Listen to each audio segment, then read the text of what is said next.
बिस्मिल्लाहिर्रहमानिर्रहीम। Dear students, आज हम लोग पढ़ेंगे एंजाइम। लेकिन एंजाइम से पहले हम लोग एक और चीज़ पढ़ेंगे। उस चीज़ का नाम है मेटाबॉलिज्म। क्या? मेटाबॉलिज्म। मेटाबॉलिज्म क्या है कि जितने भी हमारे बॉडी में जो रिएक्शंस होते हैं, किसी चीज़ को ब्रेक डाउन करने के लिए या किसी चीज़ को बनाने के लिए, उन सब को कलेक्टिवली क्या कहा जाता है? मेटाबॉलिज्म। यानी total reactions, chemical reactions in our body. यानी जितने भी रिएक्शंस होते हैं हमारी बॉडी में। इसके फिर फर्दर 2 टाइप्स है। मेटाबॉलिज्म के फर्दर कितने टाइप्स है? 2 टाइप्स है। एक है कैटाबॉलिज्म और दूसरा है एनाबॉलिज्म। पहला है कैटाबॉलिज्म और दूसरा है एनाबॉलिज्म। जो कैटाबॉलिज्म है उसमें कोई भी चीज़ क्या हो जाता है, कोई भी मॉलिक्यूल को हम लोग तोड़ते हैं, ब्रेक डाउन करते हैं, फिर उससे एनर्जी रिलीज होता है। तो इसमें क्या है कि ब्रेक डाउन, तो कैटाबॉलिज्म क्या है कि द ब्रेकडाउन ऑफ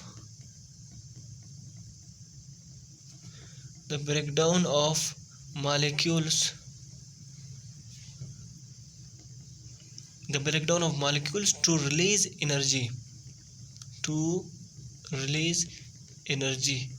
तो इसमें क्या होगा कि इसका जो सबसे बेस्ट एग्जांपल है वो है रेस्पिरेशन। क्या है? रेस्पिरेशन में क्या होता है कि ये जो ग्लूकोज है C6H12O6, ये ऑक्सीजन के साथ मिलता है और किस चीज़ में कन्वर्ट होता है? CO2 प्लस H2O, और इससे क्या हो जाता है? एनर्जी भी रिलीज होता है। तो ये हो गया कैटाबॉलिज्म। इसके बाद हम लोग आते हैं एनाबॉलिज्म। एनाबॉलिज्म क्या है कि कोई भी रिएक्शन जो किसी भी मॉलिक्यूल की सिंथेसिस में इसका बहुत ज़्यादा रिक्वायरमेंट हो। यानी एनाबॉलिज्म वो चीज़ को कहते हैं कि कोई भी मॉलिक्यूल जब बनता है, किसी भी मॉलिक्यूल के बनने के लिए जो एनर्जी ज़रूरत होती है, उस रिएक्शन को कहा जाता है एनाबॉलिक रिएक्शन। इसमें क्या हो जाता है? इसमें ब्रेकडाउन होता है, तो इसमें सिंथेसिस ऑफ मॉलिक्यूल।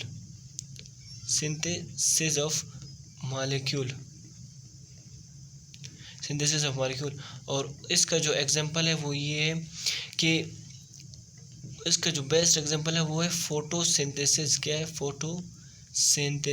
फोटोसिंथेसिस में क्या होता है कि ये जो कार्बन डाइऑक्साइड और H2O ये दोबारा मिलते हैं सनलाइट और क्लोरोफिल की मौजूदगी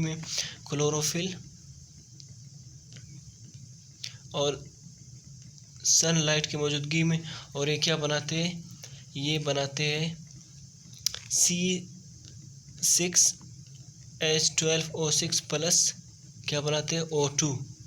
तो एनाबॉलिज्म ये है कि जब मॉलिक्यूल्स क्या करते हैं, एनाबॉलिज्म उस रिएक्शन को कहा जाता है जिसमें कोई भी मॉलिक्यूल सिंथेसाइज होता है, और कैटाबॉलिज्म उस रिएक्शन को कहा जाता है जिसमें कोई भी मॉलिक्यूल क्या हो जाता है? ब्रेक डाउन होता है। उसके बाद हम लोग आते हैं एंजाइम की तरफ। अभी हम लोग आगे आएंगे अभी एंजाइम की तरफ। तो एंजाइम क्या है कि एंजाइम यही बायोलॉजिकल कैटलिस्ट्स है जो किस चीज़ से बने हुए? प्रोटीन से बने हुए हैं। और ये किस चीज़ में मदद करते हैं? ये कैटाबॉलिज्म और एनाबॉलिज्म, किसी भी कंपाउंड को तोड़ने के लिए, किसी भी रिएक्शन को स्पीड अप करने के लिए जो चीज़ हमें दरकार होती है उसको कहते हैं एंजाइम। तो एंजाइम्स क्या है? एंजाइम्स के ये बायोलॉजिकल कैटलिस्ट्स हैं। बायोलॉजिकल कैटलिस्ट उस चीज़ को कहते हैं जो रिएक्शन में हिस्सा नहीं ले, लेकिन रिएक्शन होने के लिए, मतलब जो भी रिएक्शन होता है उसमें मदद करे, किसी भी रिएक्शन को स्पीड अप करे। तो बायोलॉजिकल कैटलिस्ट एंजाइम क्या है? Biological catalysts made up of protein. किस चीज़ से बने हुए हैं? Made up of protein. ठीक है। तो क्या करते हैं? Which speed up chemical reaction but remains unchange itself. Which which speed up chemical reactions but remain unchanged itself।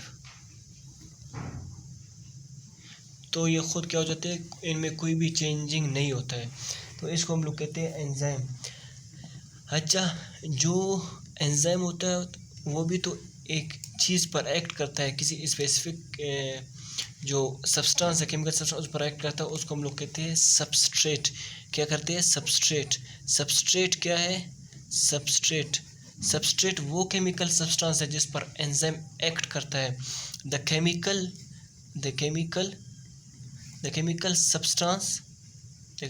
substance on which enzyme works, enzyme क्या करता है? वर्क करता है, उसको हम लोग कहते हैं सबस्ट्रेट। तो क्या करता है कि एंजाइम सबसे पहले कंबाइन होता है सबस्ट्रेट के साथ और एंजाइम सबस्ट्रेट कम्प्लेक्स बनाता है, फिर उसके बाद प्रोडक्ट्स में कन्वर्ट होता है। किस तरह?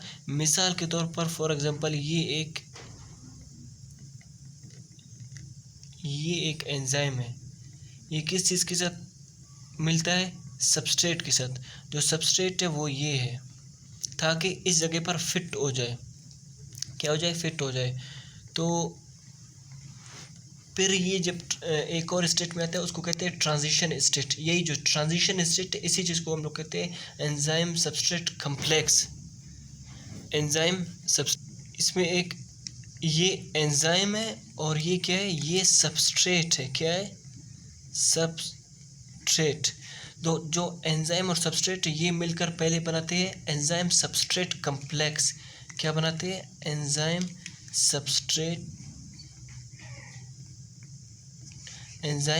Substrate complex. इसको हम लोग ये रेड कलर से इसको कहते हैं एंजाइम सबस्ट्रेट कम्प्लेक्स। ये जो एंजाइम सबस्ट्रेट कम्प्लेक्स है, ये एंजाइम सबस्ट्रेट कम्प्लेक्स है, ये फिर फर्दर किस चीज़ में कन्वर्ट होता है? ये एंजाइम सबस्ट्रेट जो कम्प्लेक्स है, ये फर्दर एंजाइम प्रोडक्ट कम्प्लेक्स में कन्वर्ट हो जाता है। किस में? Enzyme product complex. पहले क्या था? Enzyme plus substrate. ये किस चीज़ में कन्वर्ट हो गया? ये कन्वर्ट हो गया एंजाइम सबस्ट्रेट कम्प्लेक्स। ये एंजाइम सबस्ट्रेट कम्प्लेक्स फिर किस चीज़ में कन्वर्ट होगा?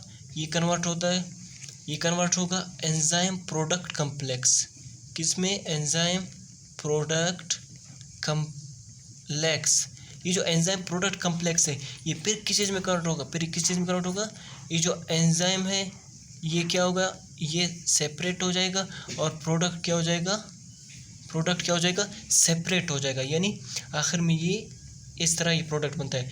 अच्छा, इसमें एक बात आप लोगों ने याद रखना है कि ये पूरा एंजाइम है,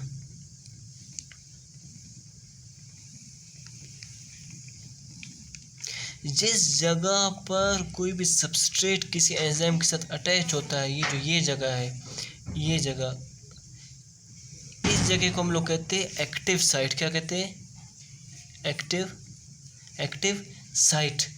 अच्छा, ये इधर सबस्ट्रेट क्या होता है? अटैच होता है। उसके बाद एक होता है, ये होता है एलोस्ट्रिक साइट। ये एलोस्ट्रिक साइट यानी एक्टिव साइट के अलावा जितने भी इसके साइट्स है उसको कहते हैं एलोस्ट्रिक साइट। ये जो एक्टिव साइट है, ये एक्टिव साइट, इसको हम लोग मज़ीद दो हिस्सों में कन्वर्ट करते हैं। एक्टिव साइट क्लासिफाई करते हैं दो हिस्सों में। एक होता है catalytic site,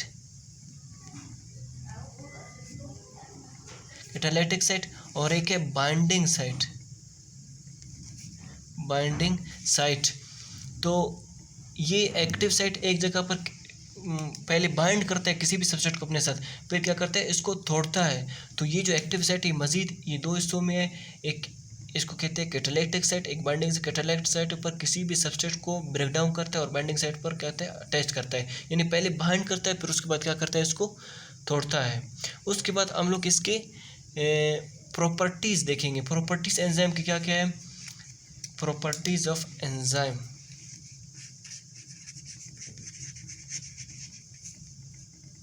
properties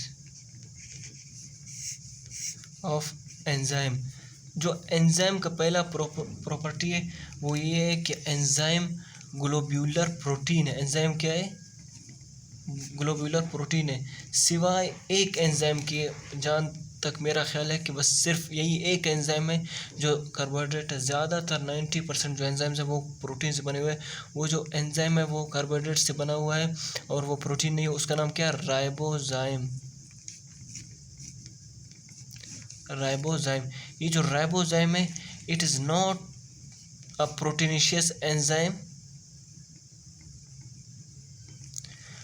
but a carbohydrate enzyme.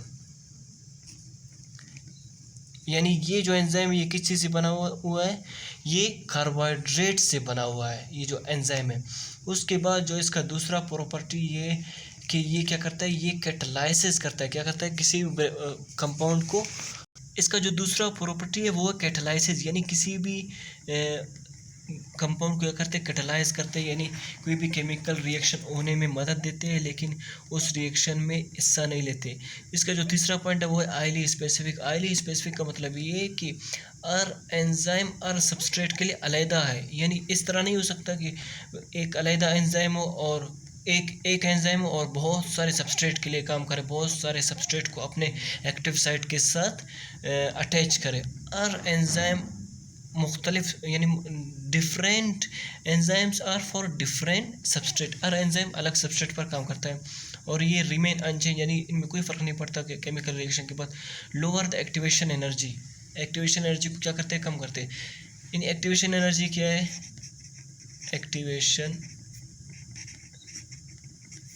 Activation energy ये है कि एक्टिवेशन एनर्जी वो एनर्जी है जो मॉलिक्यूल्स क्या करते हैं?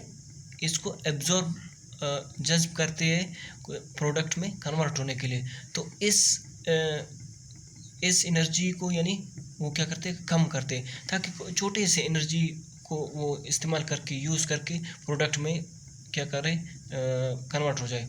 अगर ये एंजाइम्स नहीं होते तो ये जो हमारे बॉडी में जो मेटाबॉलिज्म हो रहा है या कोई भी मेटाबॉलिक एक्टिविटी हो रहा है, वो जो सेकंड्स में हो रहा है, मिनट्स में हो रहा है, वो फिर सालों में, उसको महीने लग जाते। तो इसका काम क्या है कि ये एक एनर्जी है, द एनर्जी